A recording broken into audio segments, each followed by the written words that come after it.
Hi, my name's Cameron Carlson. I'm here today with the voice actor, director, and writer, J. Michael Tatum. Nice to meet you. Nice to meet you too. Nice to meet you too. All right. So, how did you first get into the world of anime and voice acting?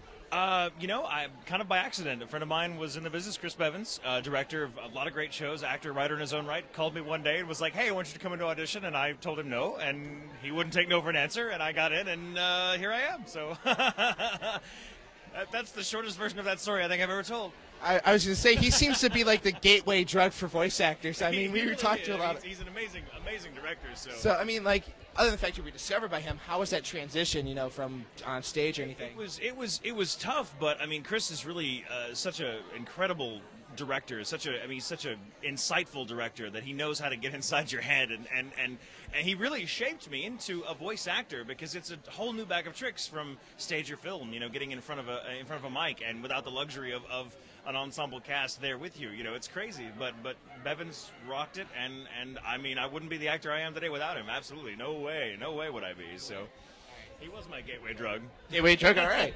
So you play Kilyo in the very popular Host Club. Tell us about the series and your character. Oh, that man, we could be here all day. I love that show. It's actually one of my favorites. I can honestly say I'd watch that show even if I wasn't in it. And it's funny because at first blush, it didn't strike me as the sort of show I would be the audience for. You know, I thought, you know, I did some time coding and writing on the series before it went to audition, and I thought, well, this is cute and fun, but probably nothing I would ever be into. But as I got into it, I thought, well, this is really amazing. It's funny, it's clever, it's sad, it's subtle, it's got a lot to it that I loved. And I instantly fell in love with Kyoya, and I wanted that character really, really badly, which is the first time I had approached an audition wanting a specific character as badly as I did, which is death to an actor. You can't do that. But luckily I got it, thank God, or I'd have been heartbroken and, you know, thrown myself off a bridge or something. But from top to bottom, it was great. And then later on, getting to actually write some of the second half of the series with Monica Rial, the adapted scripts, you know, was great. And getting to play that character, and I'm amazed that here we are. You know, how, like, what, a year or 2 years later since it's really kind of gotten big, and everywhere I go, Kyoya. Everyone knows Kyoya in the Host Club. It's great. And I'm so glad that a show that good has an audience as sizable as it does, because it deserves that audience. It really does. Yeah. Because I had met Caitlin at Ohayocon, and she'd made that mention, so it's really cool, and I've seen the series as well. So. Well, it's like I said at the panel yesterday, it's like, if you mention Oron anywhere, Caitlin Glass is with us in spirit. She is the lifeblood of that show, man. You have no idea. She loved that show. Okay. We also play Domaki in XXXholics, so what do you think of this off-the-wall series? Holic is one of my favorite series too. I love the Clamp Studio style. I love the kind of bizarre, sleek characters. Domaki is a really fun character to play. He was my first stab at playing a character that I decided to base my performance on a real guy that I knew who works up at that studio as a guy named Nathaniel Harrison, a recording mix engineer who's brilliant, by the way. Everyone looks up to him. But he looks like a Clamp character. I mean, he's tall and slender, and he's just got this Domaki quality to him. Yeah. And he and I very much in real life I'm sort of the real Watanuki, I think, in real life, and he's the real Domaki, because I'm like, hey, how's it going? La la la. And he's like, you're an idiot, shut up.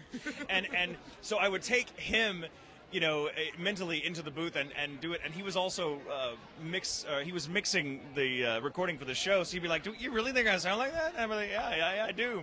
And it would come to, like, he would try to do an imitation of me doing him and get it wrong. And I'd be like, no, let me show you, it's this. And so we'd have this whole back and forth. But Holic is a really neat show. I love the format. I love that supernatural angle. I love that there's so much ambiguity as to what the bigger picture really is. And it's, again, beautifully drawn. And the cast, getting to work with Todd and Colleen, they're just amazing. I mean, what could I do but say yes? Yay! Okay, so you also played Rikichi in Samurai 7, which is another really big series. Yeah. It's based off the Seven Samurai film of close to that same nature. So what's your thoughts on that? That was Rikichi was the first role I ever did in anime, the very first. That was the one that Bevins called me in for to audition, and I said no like a dozen times before he made me say yes. And It was tough. I mean, because not only were I was getting all these technical things around, my head around them for the first time, like mic placement and fitting, flap mouths and things like that, but he's such an emotional character at times. I mean, he has some serious breakdowns, like the film, the poor guy goes through hell and back.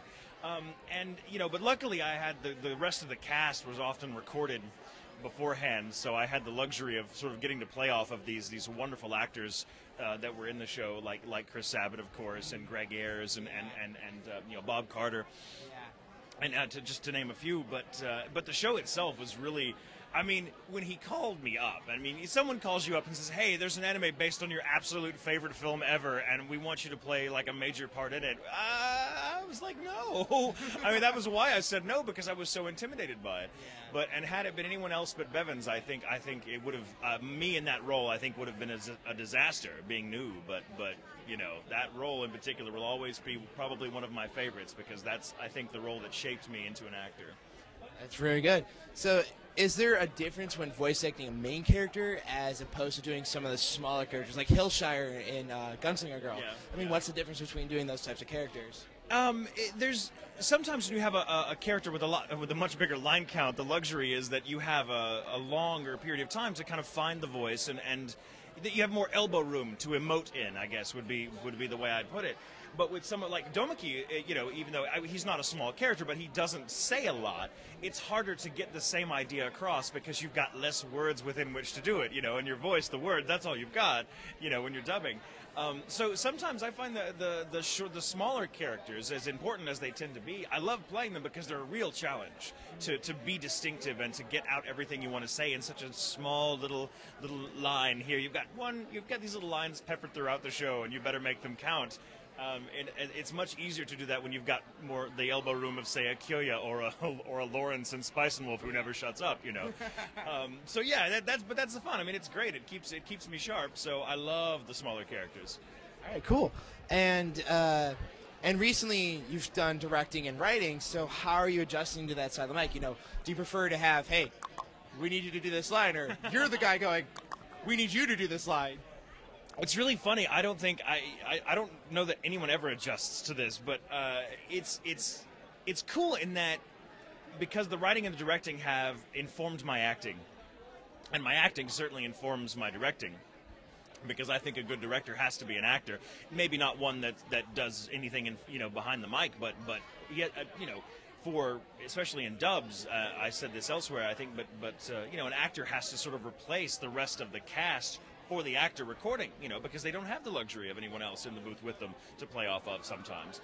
And so, a good director has to be an actor, not only in the sense of you have to be able to play every single character in your head to get everything, to put everything together, but you have to create the mood for the actor in the booth so that it sounds organic and real and that it belongs. And so I've found that there really is very little line between the two. I just have to be careful that when I'm the actor that I'm not the director, so I don't go, okay, let's do that. Oh, wait, that's your job. I'm sorry. So that's, and the writing, of course, is a little more isolated and a little more remote because you're kind of on your own there, but because the feedback is more abstract. But again, all of it sort of, I found that it's all part of the same bag of tricks in a weird way that I wasn't anticipating. But adjusting? No, I haven't adjusted yet. No one ever adjusts. At least not that I've heard of. That's pretty good. That's pretty good. So, and how are you during your time here at Ohayocon? Like with the weather, the fans, and the enthusiasm. I know you got glomped last night by a lot of girls. It was great. It was. This is my second time at Ohayocon, and last year was really awesome, but this year was even like 10 times that. I love it. It's such a.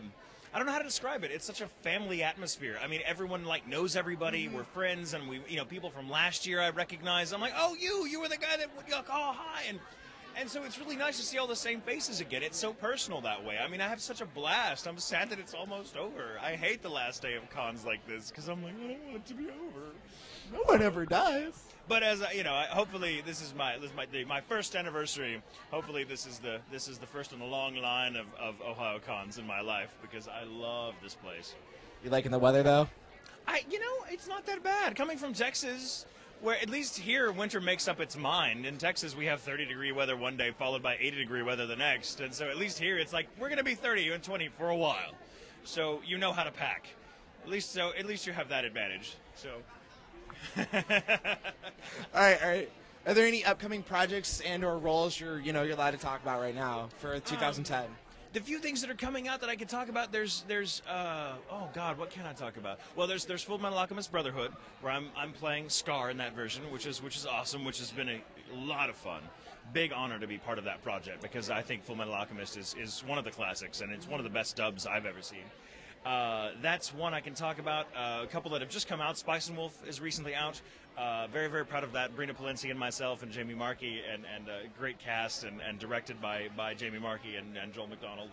And we had a lot of fun with that. That's been out. A show I just directed that came out a couple weeks ago called Rin, Daughters of Namasane, which I'm very proud of. It is definitely a mature title. So, yes, anyone under the age of 18 should not even bother looking at it. But one I'm very proud of. It's a good story. It's definitely an R rating, or MA. I guess TV MA is the way. But it's one I'm very, very proud of, and that's myself. I directed that with Terry Doty, who's one of my good friends and a really great director up there. So those are the ones I can think of off the top of my head that I'm excited about. So. Is there any last message you want to get out to the fans of any nature? Oh, just thank you. Y'all have totally made my life. So thank you. In italics. All right, well, we love you too, buddy. Thanks for coming on by to Ohayocon. Thank you very much.